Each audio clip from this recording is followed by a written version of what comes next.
In this video, you will learn how to get a business license in Texas, decide on your business structure, choose whether your business was a sole trader, partnership, LLC or corporation, register your business name, file your business name with the Texas Secretary of State or County Clerk's Office, depending on your structure, apply for your EIN number, obtain an employee identification number from the IRS for tax reporting purposes or in hiring employees.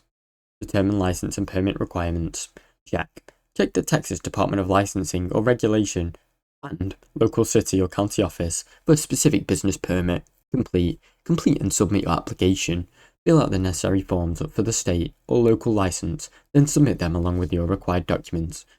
Pay the fee. Pay the fee and receive approval, submitting the payment for the licensing fee, then wait for the approval before beginning your operations. Now you know how to get a business license in Texas. Thanks for watching. Don't forget to like and subscribe.